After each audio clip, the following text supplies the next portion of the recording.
Hi guys, ఇప్పుడే మన house నిల్ అదే అంటే హౌస్ ఫుల్ అని పేరు పెట్టి ఇష్టం వచ్చినట్లు పాటలు తీస్తే హౌస్ ఫుల్ అయిపోద్ది అన్న ఇంప్రెషన్ తో ఆ పేరు పెడతారు. లేకపోతే హౌస్ ఫుల్ అనుకున్నారే ఈ సినిమా సూపర్ హిట్ రా అన్న ఇంటెన్షన్ లో జనాలు ఈ సినిమా చూస్తారు అనుకుని ఆ పేరు పెడతారో తెలియదు కానీ హౌస్ ఫుల్ అని పేరు పెట్టిన హౌస్ నిల్ అనమాట ఇందాక. సో ఆ పార్ట్ 5 సినిమాకి వెళ్లి రావడం జరిగింది. అసలు ఈ సినిమాలని ఇన్ని సిరీస్లని ఇన్ని పార్టీలుగా తీయడానికి ముఖ్య ఉద్దేశం ఏమిటో, అసలు ఆ స్టార్ క్యాస్ట్ ఏమిటో, వాళ్ళందరూ అసలు ఈ సినిమాలో ఎందుకున్నారు, పావలా యాక్టింగ్ చేయమంటే 100 రూపాయల యాక్టింగ్ ఎందుకు చేస్తారు, నార్మల్ గా ఉన్న కామెడీ డైలాగును కూడా చించి చెండాడి చీల్చి మనకి అసలు నవ్వు రాకుండా మనకి నవ్వు రప్పించేటట్టు వాళ్ళు యాక్ట్ చేసినా కూడా మనకి నవ్వు రాని ఒక యాక్టింగ్ ని వాళ్ళు ఎందుకు చేస్తారో నాకు అసలు అర్థమే కాదనమాట. ఈ సినిమాలో కొంతమంది క్యారెక్టర్ ఆర్టిస్టులు అయితే అసలు వాళ్ళు ఎందుకున్నారు అన్న విషయం వాళ్ళకి అర్థమైందో లేదో నాకు తెలియదు.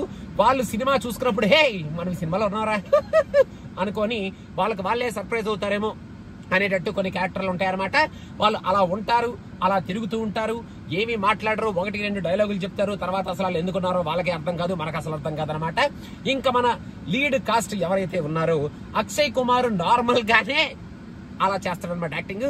ఈ సినిమాలో ఇంకా ఆయన చేత చిత్ర విచిత్రమైన ఎక్స్ప్రెషన్లు పెట్టించి సీనుకి ఉన్న అవసరం లేకపోయినా ఆయన యాక్టింగ్ చేస్తాడు కదా, ఎక్స్ప్రెషన్ పెడితే జనాలు నవ్వుతారు కదా అన్నట్టు ఇష్టం వచ్చినట్టు ఆయన్ని పిచ్చిగా ఫస్ట్ నుంచి లాస్ట్ వరకు వాడేసుకున్నారు. అభిషేక్ బచ్చన్ అసలు ఈ సినిమాల్లో ఎందుకు యాక్ట్ చేస్తున్నాడో నాకు ఇప్పటివరకు అయితే అర్థమే కాలేదు. ఆయన ఈ సినిమాలో యాక్ట్ చేసిన క్యారెక్టర్ అలాగే ఉంటదన్నమాట. ఇంకా మన రితేష్ దేశ్ముఖ్ అసలు ఆయన కూడా ఈ సినిమాలో పెద్ద చీల్చి చెండాడేది పీకేది ఏముండదు.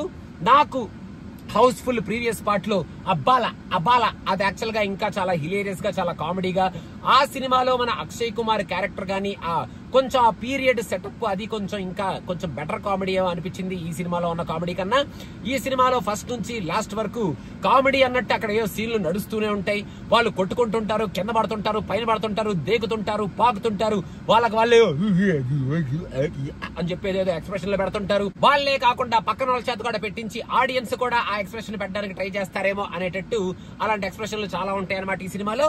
1-2 సార్లు మొత్తం 2.5 hours 2 hours 40 minutes మూవీలో నేను 2 సార్లు నవ్వినట్టు నాకు గుర్తుంది. ఇది కూడా అక్కడ ఉన్న కామెడీ కొంచెం హిలేరియస్ గా కొంచెం ఇన్నోవేటివ్ గా ఉన్నప్పుడు మాత్రమే ఆ 2 సీన్లలో నాకు నవ్వొచ్చింది అనమాట. మిగతా సీన్లంతా నేను తలగొక్కుంటూ అసలు ఎందుకు వచ్చానరా నేను ఈ సినిమాకి అన్న ఇంటెన్షన్ తోనే చూస్తూ ఉన్నాను.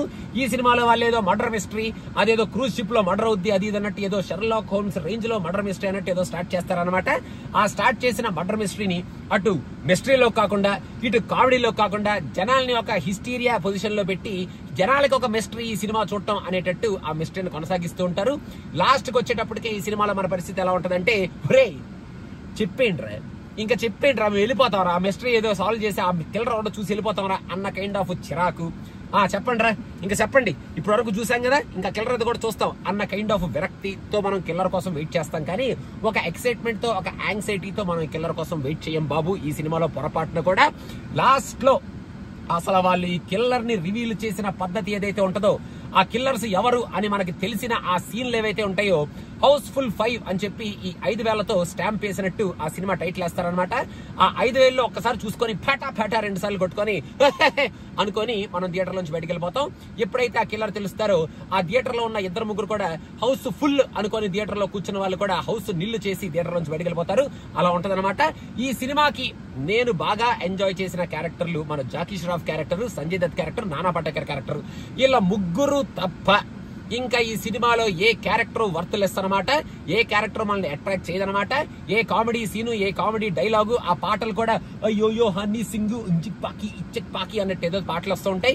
వాళ్ళు డాన్స్ వేస్తూ ఉంటారు. ఆ హీరోయిన్లు అసలు ఎందుకు ఉంటారో వాళ్ళకే తెలియదు. వాళ్ళ డైలాగుల కన్నా వాళ్ళని వాడుకున్న పద్ధతి చాలా డిఫరెంట్ గా ఉంటది. మన బాలీవుడ్ లో అలాగే వాడతారు కాబట్టి అలా వాడుతుంటారు. మెయిన్ గా హౌస్ఫుల్ సిరీస్ లో హీరోయిన్లు అలాగే ఉంటారు కాబట్టి ఈ సినిమాలో కూడా హీరోయిన్లు అలాగే ఉంటారు. ఇంకా ఈ సినిమా గురించి ఎంతకన్నా మనం మాట్లాడుకునేది ఏం లేదు బాబు. సమ్మర్ సీజన్ లో హ్యాపీగా థియేటర్కి వెళ్ళి శుభ్రంగా ఏసీలో కూర్చొని ఒక చిన్న నిద్రేద్దాం అనుకుంటే మీరు వెళ్ళిపోయి హ్యాపీగా సినిమాకి వెళ్ళి హ్యాపీగా ఏసీ థియేటర్లో ఎంజాయ్ చేయొచ్చు అనమాట. ఇంకా ఎంత చెప్పాను కదా, నాకు అసలు ఇంతవరకు అర్థం కాని పాయింట్ ఏంటంటే, నా వెనకాల ఒక 4-5 ఆ బాలీవుడ్ ఆడియన్స్ కూర్చున్నారనమాట. I'm calling them Bollywood audience.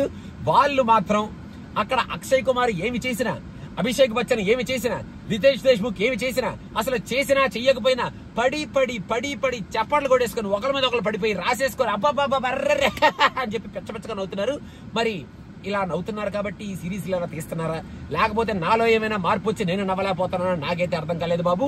మొత్తానికి అదే కన్ఫ్యూజన్ లో నేను బయటకు వచ్చాను. వాళ్ళు మాత్రం నవ్వుకుంటూ థియేటర్ లోనే ఉండిపోయారు అనుకుంటా. ఆ సినిమా అయిపోయినాక కూడా ఇంకా నవ్వుకుంటున్నారేమో అనిపించింది నాకు. మొత్తానికి వాళ్ళను చూసి నేను నవ్వాలో ఏడవాలో తెలియని సిచ్యువేషన్ లో నేను మొత్తానికి హౌస్ఫుల్ సినిమాని చూసి థియేటర్ నుంచి బయటకు వచ్చి ఇదిగో ఇప్పుడు మొత్తానికి మీకు ఇలా చెప్తాం జరుగుతుందన్నమాట. ఈ హౌస్ఫుల్ 5 గురించి. ఇంకా హౌస్ఫుల్ 5 తో వీళ్ళు ఆగరు కదా, హౌస్ఫుల్ 6, హౌస్ఫుల్ 7 అని చెప్పి అదేదో ఫాస్ట్ అండ్ ఫ్యూరియస్ సిరీస్ లాగా ఇది తీస్తూనే ఉంటారు. దీంట్లో ఉన్న కామెడీ కంటెంట్ ఆ క్రింజ్ కామెడీ అంటారో, దాన్ని బంజ్ కామెడీ అంటారో, మరి ఏమంటారో తెలియదు కానీ మొత్తానికి కామెడీ అనుకొని నవ్వుతున్నారు కదా జనాలు వెనకాల. సో మరి ఇంకా వాళ్ళ కోసం ఇలాంటి సినిమాలు వస్తూనే ఉంటాయి. మనం ఏమి చేయలేం. నీకు చెప్పాను కదా, మీరు చేయాలనుకుంటే సమ్మర్ సీజన్ వేసి ఆ హ్యాపీగా వెళ్ళి అలా ఎంజాయ్ చేయొచ్చు అనమాట. ఇంకంతకన్నా నేను చెప్పేది ఏం లేదు బాబు ఈ సినిమా గురించి. సినిమా పిచ్చాకి సబ్స్క్రైబ్ అవ్వకపోతే ఒకసారి సబ్స్క్రైబ్ అయిపోండి అయినా. ఇంకా మంచి మంచి రివ్యూలతో మేము ముందుకు వస్తున్నాం. And let's talk for our Thug Life is coming very soon on our channel. So please to subscribe to our channel. అంతేనమాట. ఇంకా అంతకన్నా ఇంకేం చేయలేను బాబు. హౌస్ఫుల్ 6 వస్తుందేమో చూస్తాను. ఇంకా వెయిట్ చేస్తాను. ఇంకేం చేస్తాం మనం, ఇంకేం చేయలేం. Okay, bye bye, see you. House pack.